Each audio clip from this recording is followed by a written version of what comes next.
Derarasaan mah Bu ya kalau bicara sholat, masya Allah hese husunat Bu. Betul. Ya. Kalau kita bicara sholat kadang masya Allah ya, yang ada apa kita sedang sholat pikiran nama kemana wae gitu ya.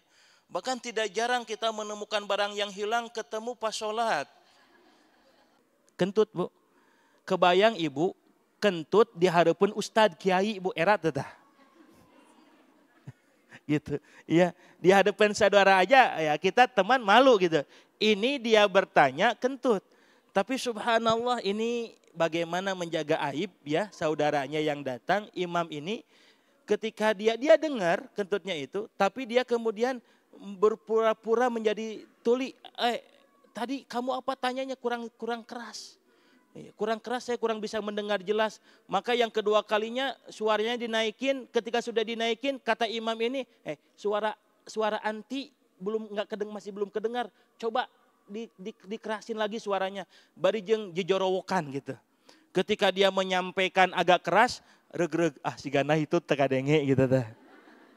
Bismillahirrahmanirrahim.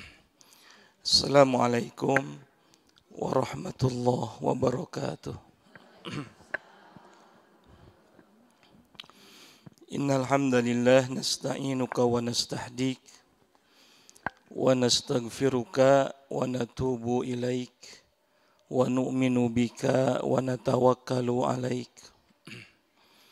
Allahumma iyyaka na'bud wa ilaika nas'a nahfidh narju rahmatak. Allahumma inna nakhsha 'adzabak. Inna 'adzabakal jadda bil kafirina mulhiq. Asyhadu an la ilaha illallah wahdahu la syarikalah wa asyhadu anna Muhammadan abduhu wa rasuluhu alladzi la nabiyya ba'da. Ibu-ibu kumaha daramang? Ibu tos marasak? Masyaallah. Nyeusehan. Ibu mah cek orang Sunda teh sok beberengkes gitu teh. Ya, karena ibu datang ke pengajian kan di rumah ada yang ditinggalin Bu ya. Ya, jangan sampai ibu datang pengajian nanti yang di rumah mau makan susah gitu ya. Ya, alhamdulillah. Makanya ibu-ibu tuh pahalanya komplit plit lah ya. Insyaallah ya. Makanya wajar kalau ada hadis Nabi Shallallahu Alaihi Wasallam nggak disebutkan laki-laki, tetapi disebutkannya perempuan. Kullum ra'atin yadkhulunal jannata fi ayyi abwabiha ma syi'ti. Ya, perempuan itu ada perempuan yang masuk surga kata Nabi bebas lewat pintu mana saja. Bapak-bapak mah punten banyak disebutkan Pak di hadis. Tapi ibu-ibu mah disebutkan tina hadis. Masya Allah ya. Jadi ada wanita yang masuk surganya itu bebas lewat pintu mana saja ya. Mudah-mudahan ibu-ibu semuanya dikumpulkan oleh Allah bukan hanya di dunia yang fana, yang sementara ini, tetapi insya Allah ibu, bapak, semuanya hadirin ikhwatul iman, Allah kumpulkan kita di surganya kelak. Amin ya rabbal alamin. Apalagi lihat ibu-ibu begini nih. Ibu-ibu yang hadir saya mah yakin ibu-ibu mah bukan beda dari surga. Asli Bu, aslina iya mah. Ibu-ibu tuh bukan beda dari surga karena bidadari mah sudah Allah hadirkan nanti di surga. Tapi kalau ibu-ibu yang rajin ke pengajian, ibu-ibu yang rajin datang tolabul ilmi, maka ibu-ibu yang seperti ini kata Nabi di dalam hadis bukan bidadari surga. Tetapi ibu-ibu yang seperti ini disebutnya hurun ain. Apa Bu? Hurun ain. Dalam hadis disebutkan hurun ain itu Bu, satu hurun ain itu ya didampingi, dikawal oleh 60 bidadari Bu. Satu hurun ain. Ini belum hurun ainnya ibu-ibu, baru bidadari surganya saja Kata Nabi di dalam hadis disebutkan ya, ini cantiknya bidadari surga. Kalau ditampakkan kecantikannya itu kepada laki-laki yang ada di dunia, saking cantiknya, maka ketika laki-laki melihat cantiknya bidadari surga, ya, dan ditampakkan kecantikannya itu di dunia, maka seketika laki-laki bakal paringsan, Bu. Dan saya mah, Bu, sampai sekarang melihat ahwat cantik, jangan pernah pingsan. Sagelis-gelisna ahwat ge gitu ta. Tapi kata Nabi, ya gitu, kalau kecantikan bidadari itu ditampakkan kepada laki-laki yang ada di dunia, para ringsan, kabayang gelisna siga kumaha tah. Itu baru bidadari surga, Bu. Bukan hurun ain. Belum lagi di dalam hadis Nabi mengatakan, ya, ludahnya bidadari surga itu, ludahnya bidadari surga, kalau bidadari surga itu meludah, lalu ludahnya itu kena ke lautan yang ada di dunia, ya, maka seketika lautan yang ada di dunia ini rasanya akan manis. Makanya benar kata Nabi, kenikmatan surga itu mala ra'ainun ra'at wala udhunun sami'at wala khataral qalbil bashar. Kata Nabi, kenikmatan surga itu nggak bisa kita bayangkan dengan kenikmatan yang pernah kita rasakan di dunia. Nggak bisa kita lihat oleh mata, nggak bisa kita dengar lewat telinga, bahkan terlintas di dalam hati pun nggak kerasa. Makanya wajar kalau Nabi mengatakan, coba ibu, Masya Allah ya, ludah bidadari, kalau nyentuh ke lautan yang ada di dunia, rasanya bakal manis. Coba Masya Allah. Ya, ibu kan bukan bidadari surga, ibu mah hurun ain. Hurun ain itu ratunya bidadari surga. Tapi ibu jangan dicontohan ayeuna kade. Bisi ibu nanti ya pas bangun tidur ada gelas suami gitu. Penasaran cik amis teu cenah. Diciduhan ku ibu ya. Insya Allah Bu ya, rasanya bukan manis hasem nu aya Bu. Ya, tapi nanti di surga, Masya Allah. Mudah-mudahan Bapak Ibu semua Allah istiqomahkan kita ya. Karena sesungguhnya yang paling berat dalam hidup ini adalah istiqomah. Makanya ketika Nabi pernah didatangi oleh salah seorang sahabat. Kemudian sahabat bertanya kepada Rasulullah, "Kulli fil Islam qawlan la as'alu anhu ahadan ghairaka." Ya Rasulullah, tolong berikan kepadaku sebuah ungkapan yang sangat agung. Apabila engkau berikan ungkapan yang sangat agung itu, maka aku tidak akan lagi bertanya kepada selain engkau ya Rasulullah. Maka kalimat agung yang disampaikan oleh Nabi SAW, Qul amantu billah thumma istaqim. Hendaklah kamu beriman kepada Allah, lalu kemudian kalian istiqamah di atas keimanan kita kepada Allah Subhanahu wa taala. Sekalipun berat Bu istiqomah tuh Bu ya. Berat Bu? Hese? Ya. Susah. Sekalipun berat, susah, jangankan kita Ibu, Bapak ikhwatul iman rahimakumullah. Nabi sallallahu alaihi wasallam yang sudah dijaga sama Allah, Nabi yang sudah dimaksum, bahkan surganya Nabi itu al-manzilatun 'aliyatun fil jannah. Jadi ibu-ibu, surga Nabi itu tempatnya itu paling tinggi. Jadi nanti di surga itu ada tempat yang paling tinggi dan tempat ini diperebutkan oleh banyak para nabi. Tetapi hanya Nabi sallallahu alaihi wasallam yang berada di tempat itu. Nabi yang kedudukannya sampai seperti itu, ibu, bapak, ikhwatul iman, rahimakumullah, sampai-sampai pun Nabi memikirkan istiqomah, rambutnya huisan Bu. Rambutnya cepat beruban. Mikirin istiqomah. Lain siga ibu, rambutnya huisan teh lain mikiran istiqomah ibu mah. Ibu ya, mikirin banyak masalah, cicilan loba gitu sigana. Karena sempat ditanya oleh sahabat kepada Nabi Shallallahu Alaihi Wasallam, ya Rasulullah, kenapa rambut engkau cepat beruban? Gitu. Maka jawab Nabi Shallallahu Alaihi Wasallam, sayabatni hudun wa akhwatuha. Yang menjadikan rambut saya cepat beruban karena surat Hud dan yang sejenisnya. Sahabat bertanya lagi, ya Rasulullah, surat Hud yang mana yang menjadikan rambut engkau cepat beruban? Maka kemudian Nabi menjawab dengan satu ayat, Fastaqim kama umirta wa man taba ma'aka tatghaw innallaha bima ta'maluna basir. Ternyata ayat yang menjadikan Nabi rambutnya cepat beruban, ibu-ibu, ya, karena ayat perintah istiqomah. Masya Allah. Ya.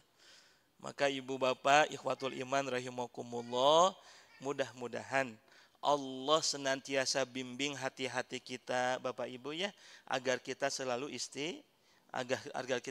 istiqamah di atas jalan Allah, istiqamah dalam ketaatan, istiqamah dalam ibadah, termasuk insyaallah istiqamah dalam thalabul ilm. Ya, dalam menuntut ilmu ya. Karena kita tidak pernah tahu Bapak Ibu ikhwatul iman, ibadah yang mana, amal soleh yang kita lakukan yang bisa menghantarkan kita masuk surganya Allah. Ya, belum tentu karena sholat kita. Dara rasaan mah bu ya, kalau bicara sholat, masya Allah hese husunate bu. Betul. Ya. Kalau kita bicara sholat, kadang masya Allah ya, yang ada apa? Kita sedang sholat, pikiran nama kemana, wae gitu ya. Bahkan tidak jarang kita menemukan barang yang hilang ketemu pas sholat. Itu betul kata ibu ya, masya Allah. Saking pikirannya kemana-mana, sering kali juga ketika kita sholat, wah masya Allah kadang lupa rokaat gitu ya, masya Allah. Urang pisan seneta mah gitu ya, masya Allah. Jadi ikhwatul iman rahimakumullah, kita tidak pernah tahu ibadah yang mana, amal soleh yang mana yang menghantarkan seseorang dibukakan oleh Allah pintu surga. Makanya disebutkan di dalam hadis riwayat Imam Muslim. Kata Nabi sallallahu alaihi wasallam, la yadkhulu ahadan minkum amaluhul jannah. Tidak seseorang masuk surga ya, disebabkan karena amalnya belum tentu. Ya. Illa birahmati minallah, tetapi orang masuk surga itu disebabkan karena rahmat Allah Subhanahu wa taala. Maka Bapak Ibu ya, salah satu sarana atau tempat di mana Allah turunkannya rahmat itu ya kita ketika di majelis ilmu seperti ini. Makanya kan Bapak Ibu ketika masuk ke masjid kan berdoa. Kade bisi poho ngadoa. Apa doanya? Allahumma ftahli abwaba rahmatika. Coba bayangkan, ya Allah bukakan pintu-pintu rahmatmu. Coba itu doanya tuh.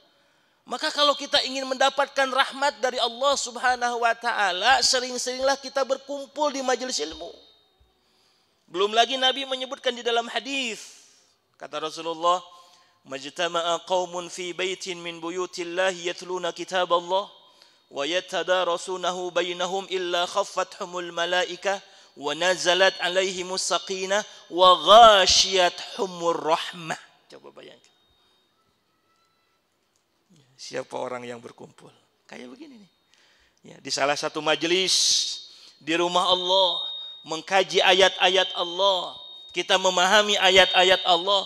Tidakkah orang yang berkumpul di tempat yang seperti itu kecuali wa ghashiyatuhumur rahmah, Allah akan curahkan rahmatnya buat kita semua. Masya Allah. Ya Bu ya. Jadi ibu, bapak ngedoa tuh Allahumma ftahli apa. Bisa salah ngadoa ibu ngadoakan. Bismika Allahumma ahya bismika. Makanya wajar pas palebah ngaji mah narundutan sarade gitu.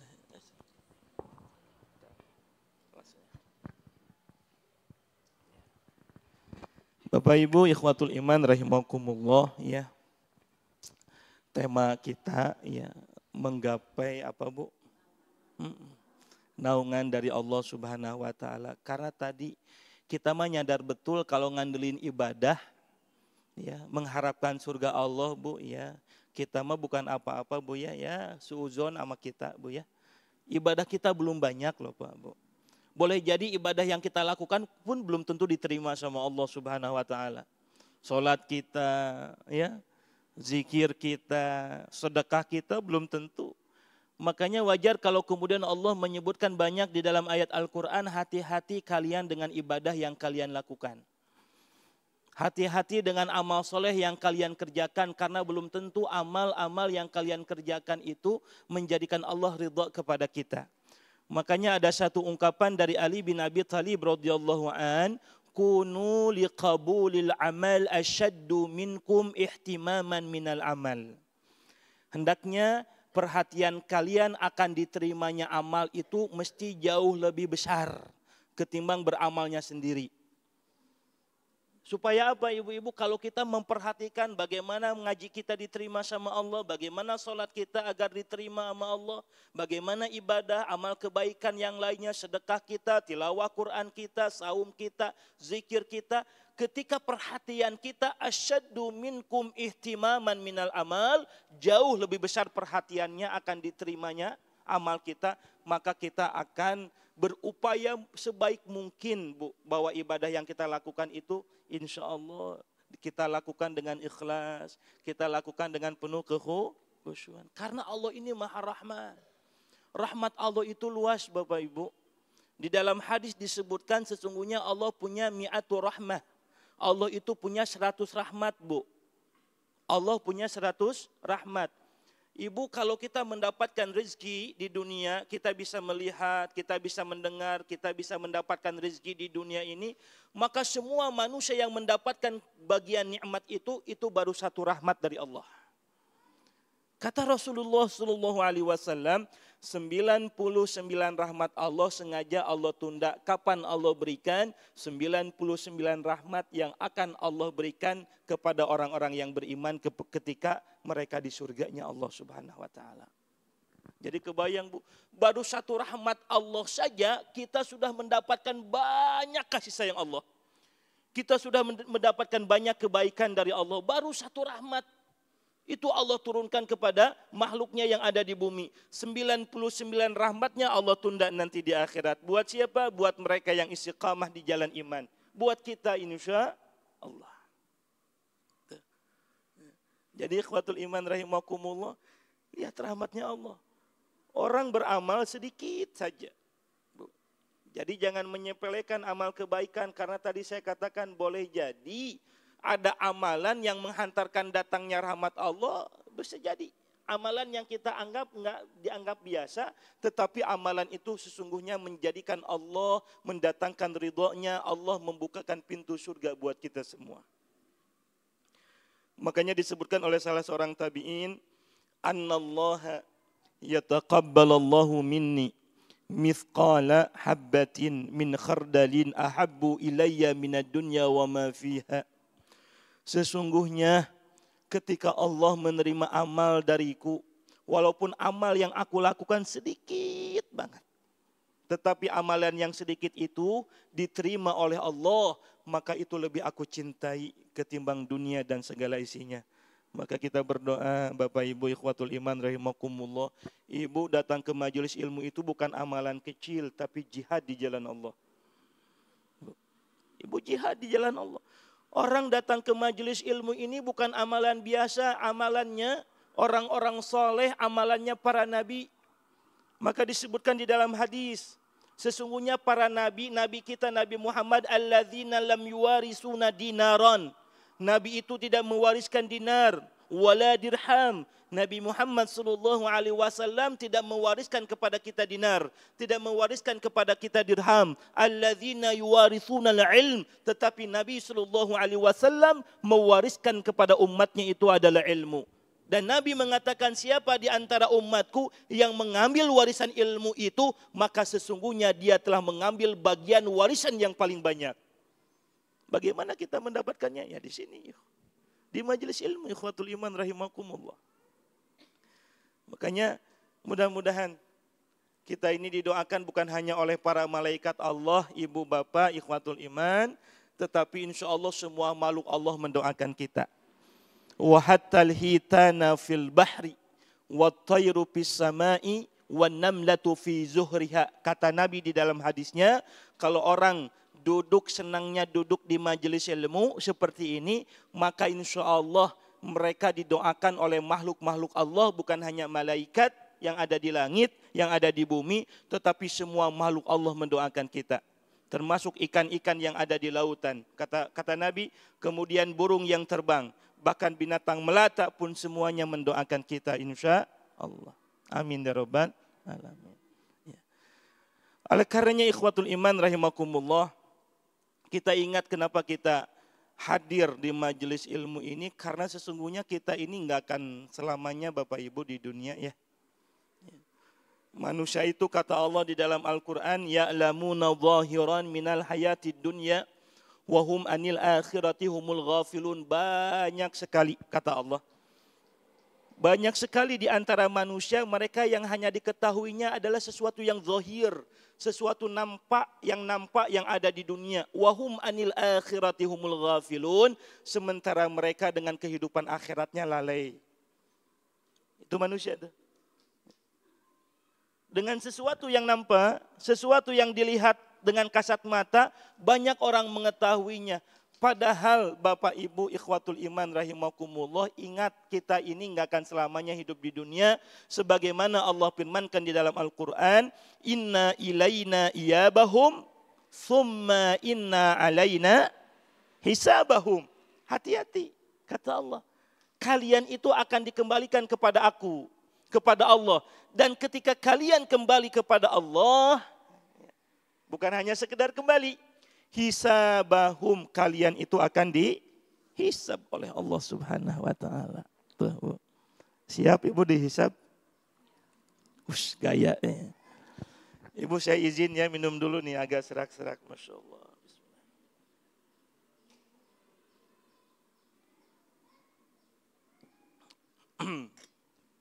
Bu ya. Makanya Ibu, bagi orang yang beriman bertemu dengan Allah itu sesuatu yang menyenangkan.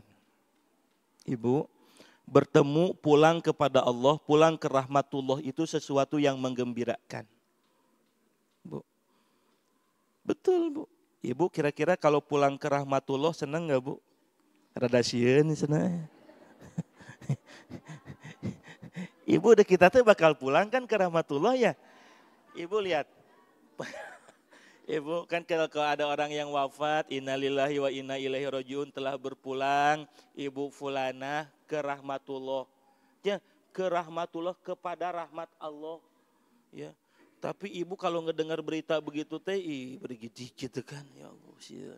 Padahal pulang ke rahmat Allah, Masya Allah. Makanya kata Nabi di dalam hadis riwayat Imam Muslim, bagi orang-orang yang senantiasa mengharapkan perjumpaan dengan Allah, ketika dia kembali kepada Allah, pulang ke rahmatullah, lihat kalimatnya, innal mauta ahabba ilayya minal ish wa annal mauta hatta alqaka. Bagi orang-orang yang seperti itu, kematiannya lebih dicintai ketimbang kehidupannya.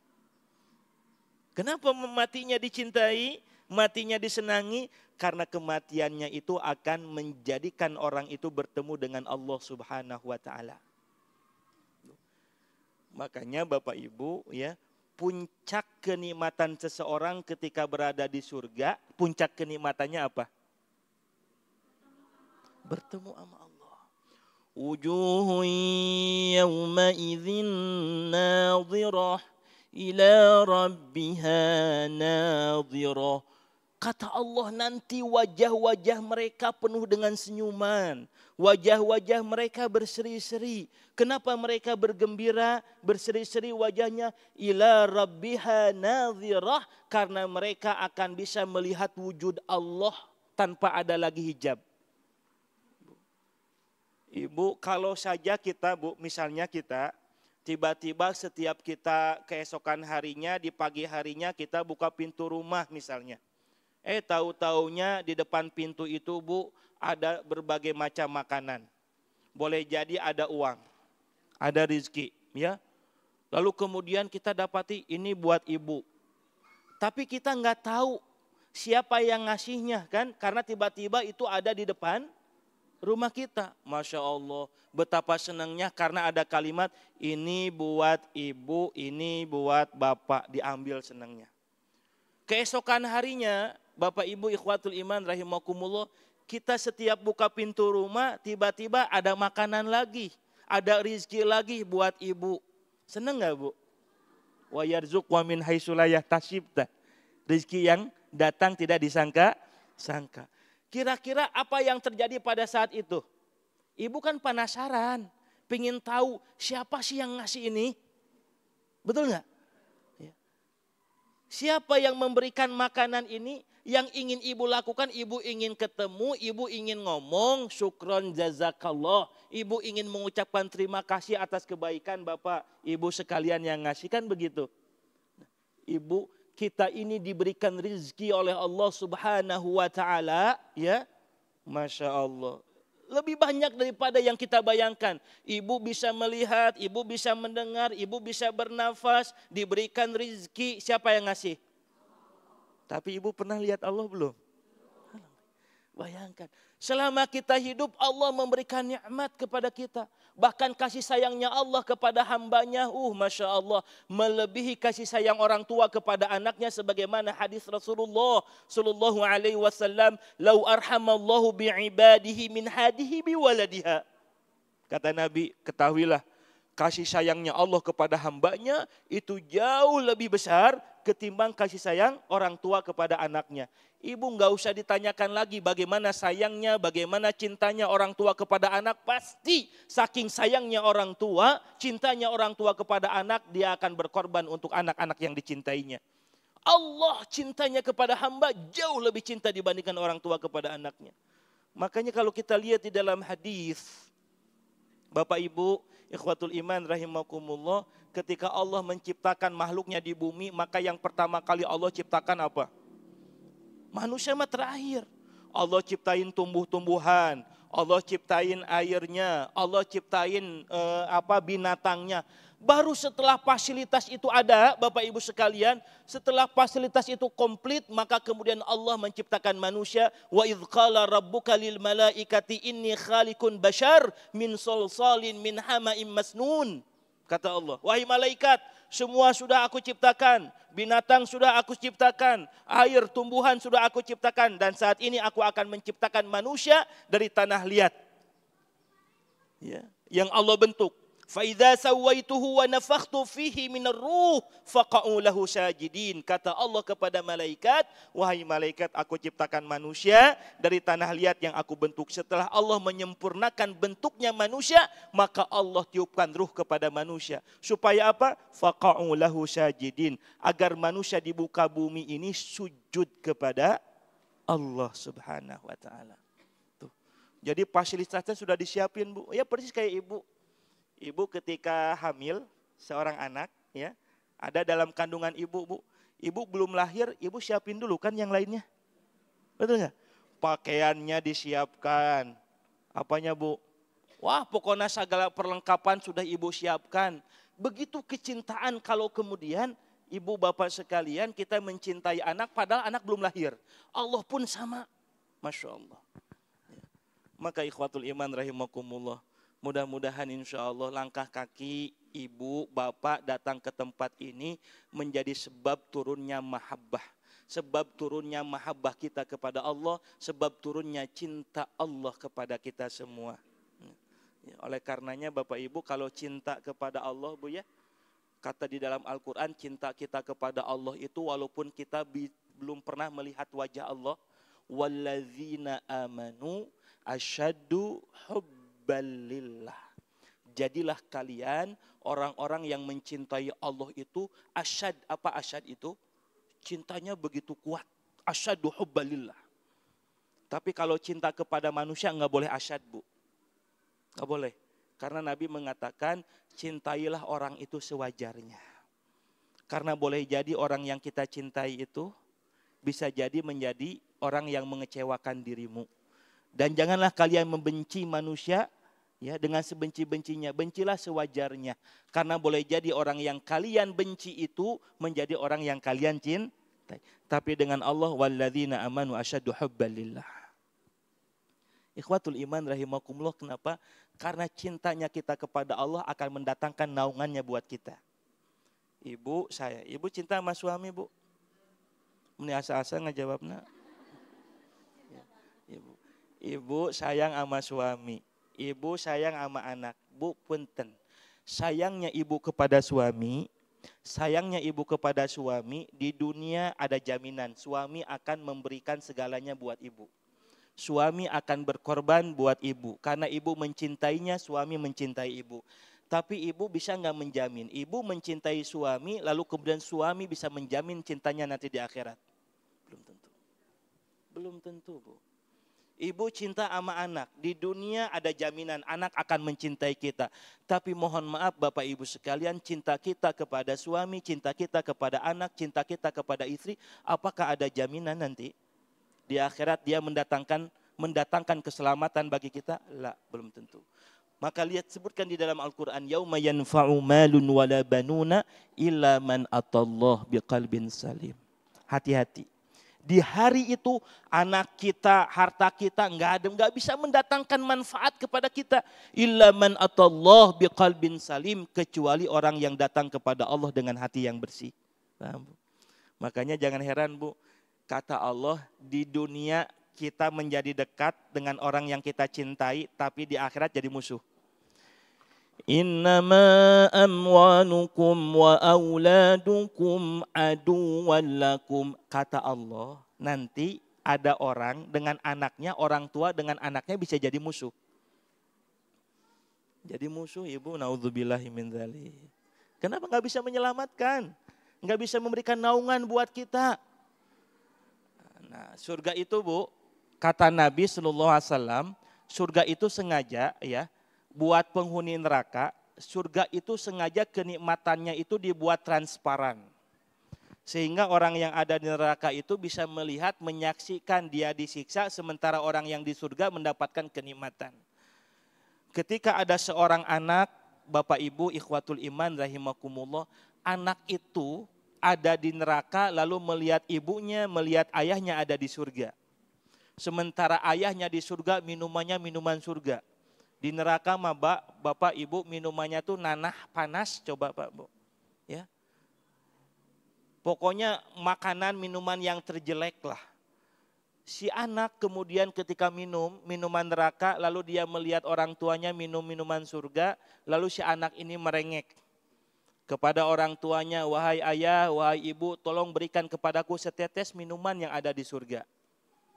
Kalau di dunia jangankan setetes, ibu bakal memberikan, bapak bakal memberikan minuman itu sepuasnya buat anak kita. Tetapi lihat jawaban orang tua nanti di surga. Nah, rasakanlah itu minuman yang pantas buatmu. Coba, Bu. Nggak bisa menyelamatkan. Naudzubillah Bapak Ibu sekalian, kalau kemudian ya orang yang kita cintai itu Bapak Ibu ya jadi fitnah. Bukan di dunia tapi sampai nanti di akhirat. Ada orang masuk surga tuh jadi fitnah tuh, Bu, ya.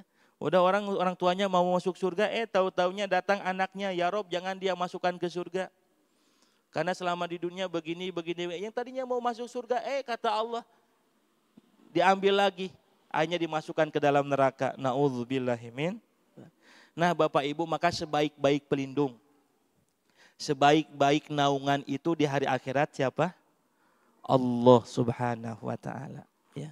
Bapak Ibu, saya ingin menyampaikan hadis Nabi Shallallahu alaihi wasallam. Hadis ini diriwayatkan oleh beberapa ulama atau perawi hadis termasuk Imam Bukhari, Imam Muslim. Hadis ini disampaikan oleh sahabat Nabi Shallallahu alaihi wasallam yaitu Abu Hurairah radhiyallahu an. Ya, walaupun Bapak Ibu ya sering mendengar hadis ini penyegaran buat kita ya, agar kemudian kita menjadi orang-orang yang selamat bukan hanya di dunia tapi insya Allah kita menjadi orang yang selamat sampai di akhirat. Ya. Sehingga kita menjadi orang-orang yang mendapatkan naungan dari Allah Subhanahu wa taala yang tidak ada naungan kecuali hanya naungan dari Allah. Ya. Hadis Nabi Shallallahu alaihi wasallam ini, sab'atun yuzilluhumullahu fi zillihi yauma la zilla illa zilluh. Ya. Kata Nabi Shallallahu alaihi wasallam ada 7 golongan. 7 golongan Bapak Ibu. Ya, insya Allah mungkin saya nggak akan karena waktunya juga sangat terbatas. Ya, mungkin saya membahas 2 atau 3 kelompok saja. Ya, sisanya mudah-mudahan kalau ada kesempatan di lain waktu kita akan bahas kembali. Ya. Ya.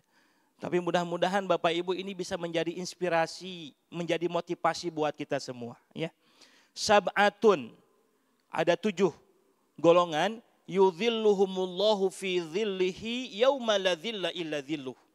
Ada 7 golongan manusia yang nanti di hari akhirat mereka akan mendapatkan naungan dari Allah, dan di hari itu tidak ada naungan yang diberikan kecuali hanya naungan dari Allah ini. Kata para ulama ketika mensyarah hadis ini, ya, nanti manusia itu berada di dalam satu kondisi yang manusia itu membutuhkan pertolongan banget. Kapan?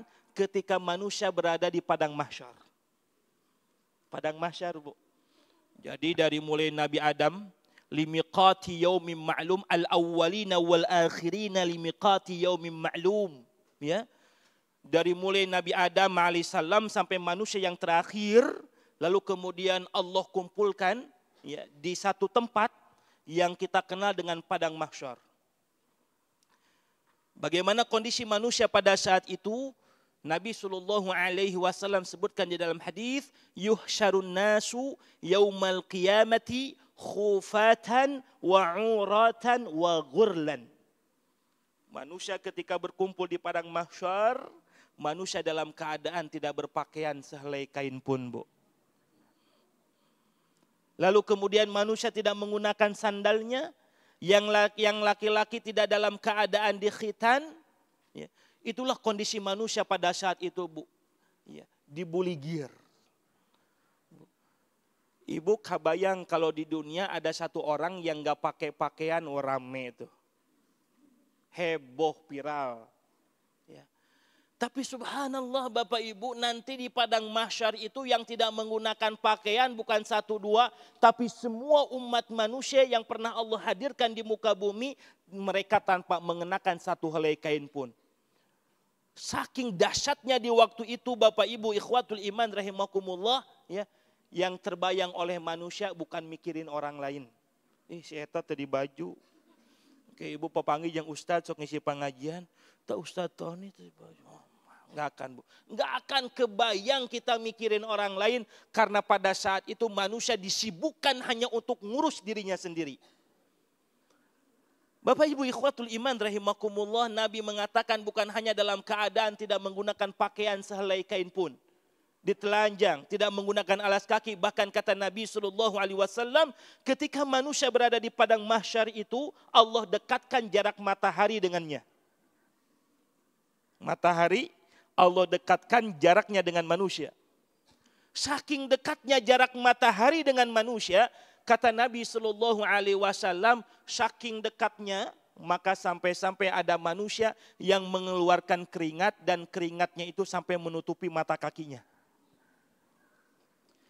Bahkan ada yang sampai menutupi lututnya. Ibu, capek-capeknya kita beraktivitas, saya yakin belum pernah ibu mengeluarkan keringat sampai membasah, sampai menutupi lutut ibu. Betul nggak? Tapi ini bukan dongeng Bapak Ibu sekalian, ini gambaran nanti, dan itu boleh jadi terjadi sama kita semua. Bahkan kata Rasulullah, saking dekatnya jarak matahari, maka ada manusia yang mengeluarkan keringatnya, dan keringatnya itu sampai menutupi pusarnya. Bahkan sampai ada yang menutupi lehernya. Maka Ibu, Bapak ikhwatul iman rahimakumullah, dalam kondisi yang seperti itu kira-kira yang dibutuhkan apa, Bu? Selain naungan apa, Ibu? Kondisi panas, terik, menyengat, kira-kira yang kita perlukan apa, Bu? Minum. Benar nggak, Bu? Ya. Ibu dalam kondisi panas gitu kan, maka sesuatu yang kita nikmati saat itu apa? Minum. Maka disebutkan dalam hadis Rasulullah SAW, dalam kondisi yang seperti itu Nabi SAW diberikan karunia-Nya oleh Allah Subhanahu Wa Taala. Apa karunia yang diberikan Allah kepada Rasulullah? Allah memberikan kepada Nabi telaganya Al-Kautsar. Telaga Kautsar. Makanya disebutkan di dalam Al-Quran, Inna a'tainakal Kautsar. Sesungguhnya kami telah memberikan kepadamu Muhammad Al-Kautsar. Kata para ulama, Al-Kautsar salah satu maknanya selain nikmat yang banyak, makna Al-Kautsar itu adalah telaga Rasulullah nanti di padang mahsyar. Kata Nabi SAW, nanti orang-orang di antara umatku ada yang meminum di telaganya Kautsar Nabi SAW. Kata Rasulullah, siapa mereka yang meminum di telagaku, maka satu kali minum nggak akan haus lagi. Nggak akan haus lagi, Bu. Tapi tiba-tiba ada datang tuh di antara umat Nabi, mau minum di telaganya Rasul, kemudian Allah haramkan untuk meminumnya. Lah, engkau nggak boleh minum. Sampai Nabi berkomentar, ya Rob, kenapa engkau haramkan sementara dia adalah umatku? Kata Allah, ya Rasulullah, ya Muhammad, dia itu sepeninggalmu yang merusak ajaranmu, yang merusak syariatmu, ngakunya umat Rasulullah, tetapi hakikatnya ngerusak syariat Nabi. Maka yang seperti ini diharamkan. Selain pertolongan telaganya Kautsar Nabi SAW, maka disebutkan oleh para ulama, pada kondisi yang seperti itu ada 7 kelompok manusia yang langsung mendapatkan naungan dari Allah Subhanahu wa taala. Apa yang pertama? Saya sengaja Bapak Ibu ya memaparkannya runut ya. Sesuai dengan hadis Rasulullah SAW yang kata para ulama kadang urutan apa yang disampaikan oleh Nabi pun menunjukkan kedudukan. Gitu. Satu, ya, mereka yang akan mendapatkan naungan dari Allah Subhanahu wa taala nanti di hari akhirat itu adalah imamun adil. Pemimpin adil. Jadi sengaja saya menyampaikan ini apalagi sebentar lagi mau pilkada pilgub. Ya. Nggak apa-apa Bapak Ibu. Kenapa? Karena sesungguhnya masalah kepemimpinan dalam Islam itu sesuatu yang sangat penting. Bahkan di dalam hadis Rasulullah SAW disebutkan kalau ibu sedang berjalan, ibu sok jalan bareng tuh. Nah, ibu sunahnya, ibu kalau jalan bareng, kira-kira tempat yang kita tuju, tempat yang jauh itu, kalau kita ingin mendapatkan pahala sunnah Nabi SAW, sebagaimana di dalam hadis, idza kana salasatu fi safarin, apabila kalian berjalan bertiga. Salah satu fi safarin, apabila kalian sedang berjalan bertiga nih. Fal yu'ammiru ahadihim, hendaklah di antara kalian pilih salah satunya menjadi pemimpin kalian. Hadis Rasulullah. Ya.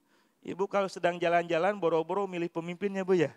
Ya. Itu sunnah loh Bu, dapat pahala Ibu. Jadi kalau Ibu dapat ilmunya, Ibu sedang berjalan kemana jalan-jalan berempat, ini bertiga, apalagi lebih daripada bertiga.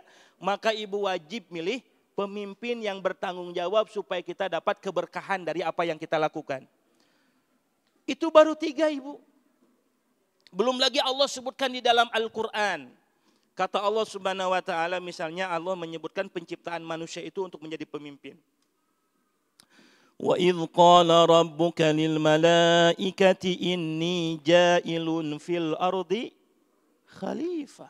Sesungguhnya aku menciptakan manusia di muka bumi itu supaya menjadi pemimpin. Bapak Ibu sekalian. Ya. Paham ya? Ya.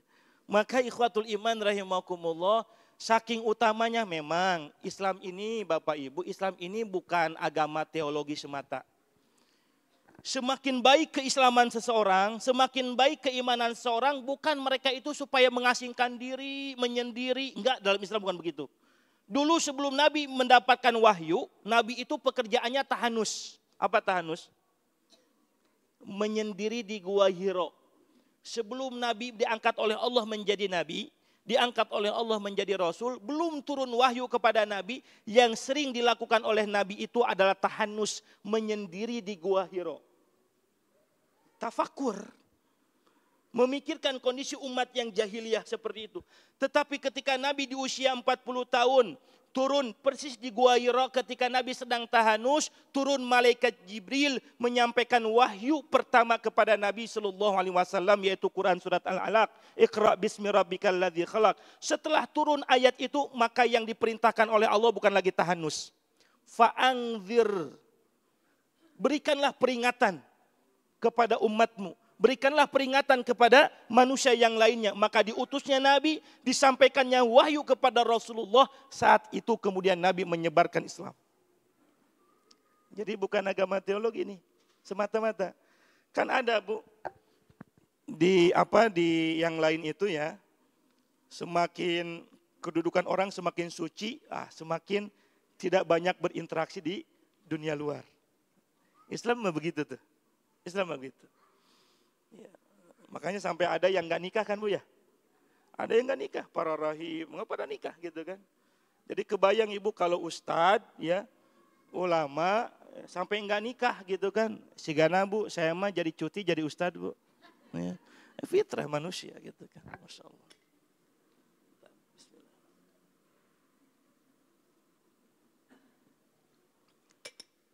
Imamun adil, Bapak Ibu sekalian.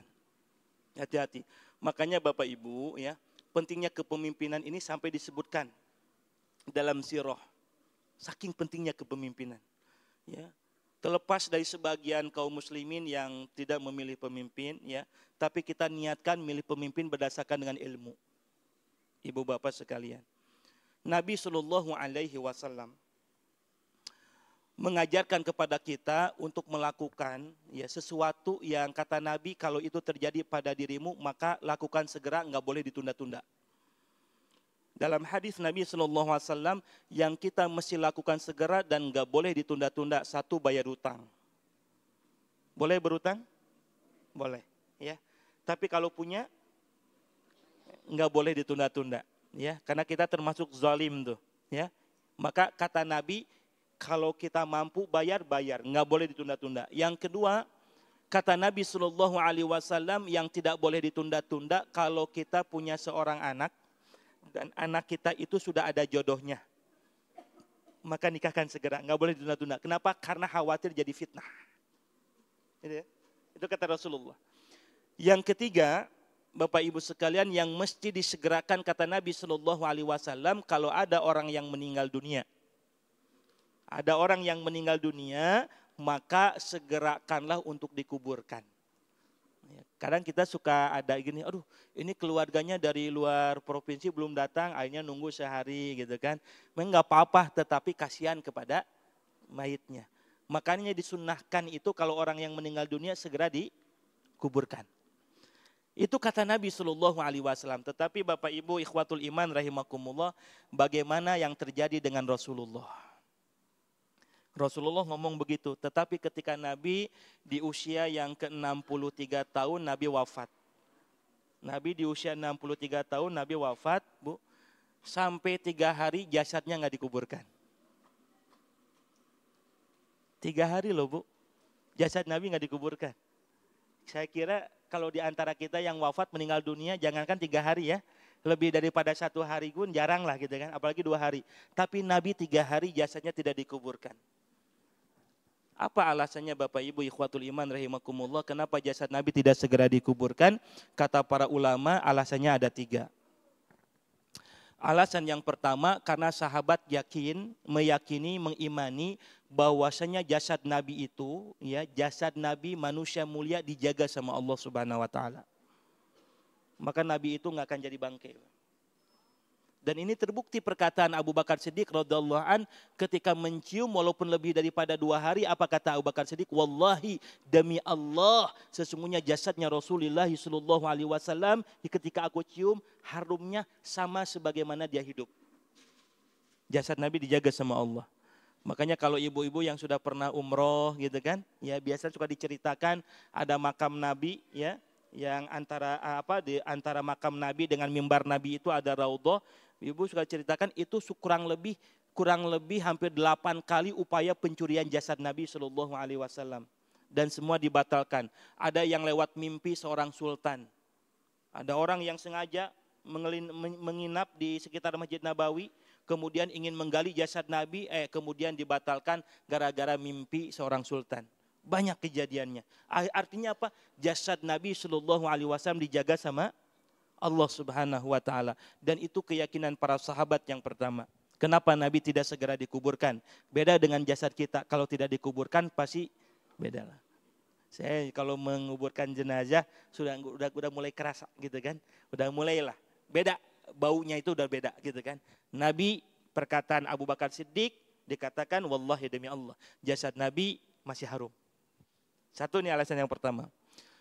Alasan yang kedua, ikhwatul iman rahimakumullah, kenapa jasad Nabi tidak segera dikuburkan?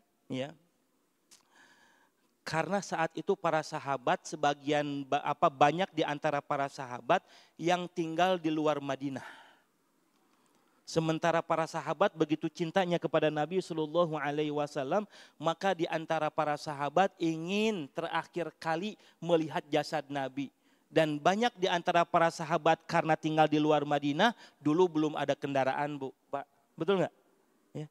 Sehingga para sahabat jalan kaki, para sahabat ada yang menaiki unta. Dan saat itulah ditunggu kedatangannya para sahabat ingin melihat jasad terakhir kalinya Nabi Sallallahu Alaihi Wasallam, yang ketika ditempuh sampai ke Madinah kadang membutuhkan waktu 1 hari, kadang membutuhkan waktu dua hari. Itu alasan yang kedua. Tetapi Bapak Ibu ikhwatul iman rahimakumullah, dari alasan yang paling masyhur kata para ulama, alasan yang ketiga. Ya, alasan yang ketiga. Kenapa Nabi Shallallahu Alaihi Wasallam jasadnya tidak segera dikuburkan? Karena pada saat itu setelah wafatnya Nabi, ya, setelah wafatnya Rasulullah Shallallahu Alaihi Wasallam, ya, tidak ada siapa yang menggantikan kepemimpinannya setelah Rasulullah. Nggak ada, Pak. Maka saat itu semua para sahabat berembuk, para sahabat bermusyawarah, ya. Dan saat itu para sahabat pada enggan, pada enggak mau. Abu Bakar ditunjuk enggak mau, Umar bin Khattab enggak mau ditunjuk, enggak mau. Beda jeung ayeuna. Gitu. Semua karena saking beratnya amanah kepemimpinan Bapak Ibu sekalian. Berat. Maka ketika ditunjuk, hai Umar, hai Abu Bakar, enggak pada mau saat itu. Makanya belum ada khalifah yang menggantikan Nabi Shallallahu Alaihi Wasallam. Karena saking beratnya kepemimpinan Bapak Ibu sekalian. Imam Abu Hanifah itu, siapa yang tidak kenal Imam Abu Hanifah? Imam Abu Hanifah ini gurunya Imam Mazhab. Imam Maliki berguru kepada Imam Abu Hanifah. Imam Maliki punya murid Imam Syafi'i. Imam Syafi'i belajar kepada Imam Malik. Imam Syafi'i punya murid namanya Imam Ahmad bin Hambal. Maka Imam Abu Hanifah gurunya para imam mazhab. Orang kenal kesolehannya Imam Abu Hanifah. Orang pada saat itu mengenali keilmuannya Imam Abu Hanifah. Orang yang sangat juhud. Tetapi Imam Abu Hanifah rela dipenjara Bapak Ibu sekalian. Kenapa Imam Abu Hanifah dipenjara? Karena saat itu seorang amir meminta Imam Abu Hanifah untuk menjadi seorang qadhi, untuk menjadi seorang hakim. Saking beratnya dia memikul amanah sebagai qadhi, sebagai hakim, maka Imam Abu Hanifah menolak permintaan seorang amir, Bapak Ibu sekalian. Akhirnya apa yang terjadi? Dipenjarakanlah Imam Abu Hanifah. Kata Imam Abu Hanifah, penjara lebih baik ketimbang aku menjadi seorang qadhi. Saking takutnya. Masya Allah. Begitu juga Nabi ketika wafat, Nabi belum ada yang menguburkan. Maka kemudian saking alotnya musyawarah di antara para sahabat, akhirnya ditunjuklah Abu Bakar Siddiq menjadi khalifah. Ketika Abu Bakar Siddiq diangkat menjadi khalifah, menggantikan Rasulullah Sallallahu Alaihi Wasallam, Bapak Ibu sekalian, baru kemudian ada perintah dari Abu Bakar Siddiq untuk menguburkan jenazah Nabi Sallallahu Alaihi Wasallam. Saking pentingnya begitu kepemimpinan di dalam Islam. Walaupun Bapak Ibu sekalian berat memang kepemimpinan ini, tetapi manakala seorang pemimpin itu bisa adil, seorang pemimpin itu takut kepada Allah sebagaimana di dalam Al-Quran surat Al-Maidah ayat yang ke-8. Kata Allah, "I'dilu huwa aqrabu littaqwa." Berlaku adillah, dan hanya orang-orang yang bertakwa yang bisa berlaku adil. Alladzi yajrimannakum syana'anu qaumin alla ta'dilu. Jangan sampai kebencian kalian kepada satu kaum menjadikan kalian tidak bisa berlaku adil. Harus bisa berlaku adil. I'dilu huwa aqrabu littaqwa, karena sikap adil itu lebih dekat dengan takwa. Maka Bapak Ibu ikhwatul iman rahimakumullah, betul menjadi seorang pemimpin itu berat, tetapi manakala seorang pemimpin itu bisa adil, seorang pemimpin itu bisa memperhatikan apa yang dipimpinnya, maka lihat kata Nabi di dalam hadis tadi, 1 di antara 7 golongan yang pertama kali mendapat naungan dari Allah Subhanahu wa taala. Siapa, Bu? Imamun adil, pemimpin yang adil. Bahkan di dalam hadis riwayat Imam At-Tirmidzi, Disebutkan ahabbun nas ilallahi azza wa jal fi yaumil qiyamah, sesungguhnya manusia yang paling dicintai oleh Allah nanti di hari kiamat, wa adnahum minhum majlisan, dan jaraknya duduknya paling dekat dengan Allah. Udah mah dicintai sama Allah, lalu kemudian kedudukannya paling dekat dengan Allah nanti di surga. Siapa manusia yang seperti itu? Imamun adil, pemimpin yang adil. Bapak Ibu sekalian. Maka disebutkan di dalam hadis riwayat Imam Muslim, ikhwatul iman rahimakumullah, kalau seorang pemimpin ini bisa berbuat adil, satu hari, seorang pemimpin bisa berlaku adil dalam waktu satu hari, dia bisa berlaku adil, itu lebih baik ketimbang ibadahnya 60 tahun. Hebatnya begitu Bapak Ibu sekalian. Makanya ikhwatul iman rahimakumullah penting kepemimpinan ini. Ya dalam Islam. Jangan sampai ada framing bahwa Islam itu nggak butuh kepemimpinan, salah Bu. Dulu ada dikotomi antara pemisahan. Kalau di masjid ngomongnya sholat, ngomong ibadah, pokoknya nggak usah ngomongin pemimpin. Ada salah dikotomi. Al-Islamun nizamun syamil yatanawwalu madahiril hayati jami'a. Islam ini agama yang komprehensif, yang mencakup seluruh aspek kehidupan. Tetapi kaidah yang paling penting, mudah-mudahan Bapak Ibu, sebentar lagi kita akan milih pemimpinnya Bu ya. Mudah-mudahan Allah hadirkan kepada kita pemimpin-pemimpin yang takut kepada Allah. Pemimpin-pemimpin yang adil. Ya. Karena dicontohkan oleh Nabi, oleh para sahabat. Ya. Nabi Bu, kalau Nabi ini seorang pemimpin ingin hidup glamor, gampang bagi Nabi Bapak Ibu. Nabi. Ya. Masya Allah. Harta rampasan perang itu di dalam Al-Quran milik Allah dan Rasulnya Bu. Dan kalau kaum muslimin melakukan peperangan, mengambil harta rampasan perang jumlahnya enggak sedikit. Bahkan disebutkan dalam riwayat, Nabi SAW itu Bapak Ibu pernah membagikan harta rampasan perang satu orang itu, ada yang dibagikan oleh Nabi, harta rampasan perang itu 100 ekor unta. Ini kalau satu ekor unta sekarang harganya 20 juta, berarti 100 ekor unta berapa Bu? 2M. Satu orang pernah Nabi membagikan harta rampasan perangnya 100 ekor unta. Harta rampasan perang ghanimah al-anfal itu jumlahnya enggak sedikit. Dan Allah sebutkan di dalam Al-Quran, Yas'alunaka anil anfal, kulil anfalu lillahi war rasul. Sesungguhnya harta rampasan perang itu milik Allah dan milik Rasulnya. Jadi kalau Nabi sebagai seorang pemimpin, Bapak Ibu sekalian ingin hidup glamor, segalanya bisa bagi Nabi. Tetapi apa yang terjadi pada Rasulullah? Rasulullah mengambil jatah sedikitnya sebagian daripada harta rampasan perang, sisanya dibagikan oleh Nabi SAW. Saking sedikitnya yang diambil oleh Nabi SAW, Bapak Ibu. Ya. Nabi itu sempat untuk makan aja susah. Coba Bu. Ya. Kenapa? Karena Nabi itu Bu orangnya, Masya Allah, disebutkan begini. Kalau ada orang meminta kepada Nabi, bahasa orang nama, cadu Nabi untuk tidak memberi. Gitu. Pokoknya kalau datang siapapun kepada Nabi, minta pasti dikasih. Beda jeung urang kan. Ya, satu kali minta dikasih. Datang kedua kalinya dikasih, katilu kalina kesel kan. Gitu. Tapi bagi Nabi enggak begitu. Bahkan bagi keluarganya Nabi SAW. Sampai pakaiannya Nabi biasa saja. Sampai ada salah seorang sahabat pernah memberikan pakaian kepada Rasulullah. Karena sahabat ini melihat pakaian Nabi biasa. Ya. Datanglah kepada Nabi SAW, ya Rasulullah ini ada pakaian. Dulu pakaian itu sesuatu yang langka Pak, Bu. Ya, satu bahannya juga susah, prosesnya juga susah. Ada salah seorang sahabat memberikan pakaian kepada Nabi. Nabi senang, hadiah. Ya. Bapak Ibu ikhwatul iman rahimakumullah, ketika itu Nabi langsung pulang ke rumahnya, Nabi segera mengganti pakaiannya dan Nabi memakaikan pakaian yang diberikannya. Tetapi Bapak Ibu, ketika ada orang memberikan pakaian kepada Nabi itu, ada sahabatnya yang lihat. Ada sahabat Nabi yang lihat.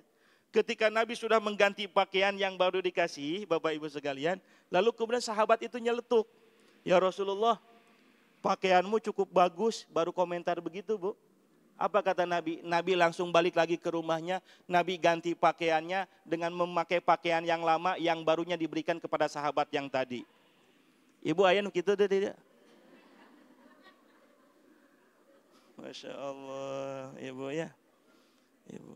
Sahabat itu, Bapak Ibu, punten. Sahabat itu ingin memberikan pakaian kepada Nabi, memberikan hadiah kepada Nabi, ya ingin dapat pahala, apalagi dipakai oleh Rasulullah, ya.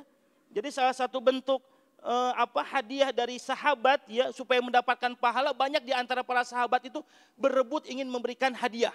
Bukan sedekah tapi hadiah. Karena enggak boleh Nabi dan keluarga menerima sedekah. Enggak dibolehkan. Tapi kalau hadiah dibolehkan. Banyak di antara para sahabat memberikan hadiah kepada Nabi SAW. Ya. Jadi bisi ibu nanti mau masih hadiah sama ustadznya gitu kan. Supaya kepake ibu. Ini pakaian saya ukurannya apa ya? Ibu, ini hadiah. Ibu ada seorang ibu nih. Ada seorang ibu ingin memberikan saking cintanya kepada Nabi, ingin memberikan hadiah. Hadiahnya apa Bu? Dia diwadahin tuh. Buah anggur, karena dia tahu Nabi itu termasuk buah yang kesukaannya itu adalah anggur. Lalu kemudian diberikanlah kepada Rasulullah, ya Rasulullah inilah hadiah buat engkau. Nabi senang Bu, karena dikasih buah kesukaannya yaitu anggur. Saking senangnya Nabi SAW dan Nabi ingin membuat senang orang yang memberinya, Bapak Ibu sekalian, maka di hadapannya langsung Nabi langsung memakannya. Sementara sahabat melihatnya, Nabi makan buah anggur satu, habis satu, Nabi metik lagi dua.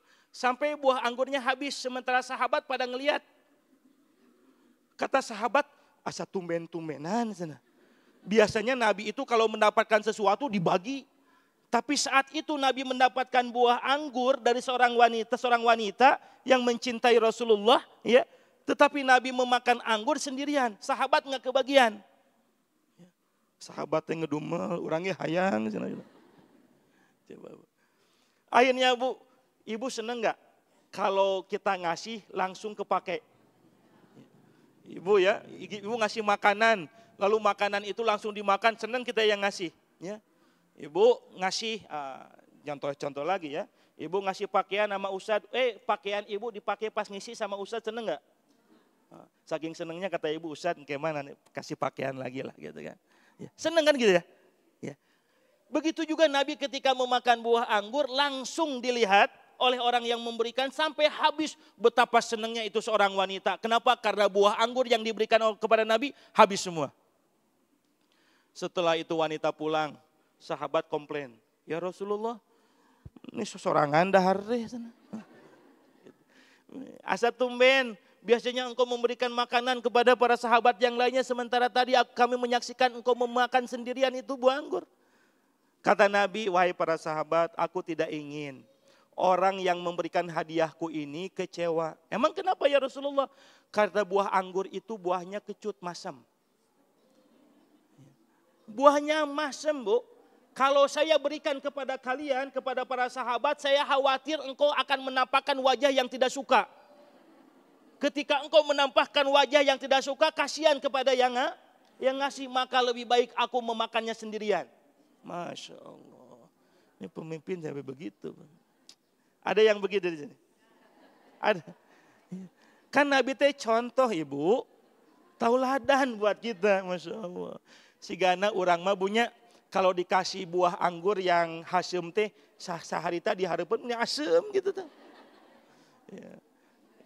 Saking lembutnya hati Nabi Sallallahu Alaihi Wasallam. Jadi Bapak Ibu sekalian, Nabi itu bukan hanya Nabi, sederhananya Nabi. Keluarganya pun sampai sederhana. Ali bin terakhir Bapak Ibu sekalian, saya mohon maaf ya hanya menyampaikan satu saja ya, Imamun Adil. Ya mudah-mudahan kalau ada waktu nanti ya kita ketemu lagi dilanjutkan. Ini menghitung-hitung kita memberikan stimulus betapa pentingnya kepemimpinan di dalam Islam. Mudah-mudahan Allah hadirkan ke depan pemimpin-pemimpin yang adil. Ibu. Pemimpin yang adil, pemimpin yang peka kepada yang dipimpinnya, betul? Sebagaimana Nabi Shallallahu Alaihi Wasallam. Ali bin Abi Thalib, Bu, menantunya Rasulullah.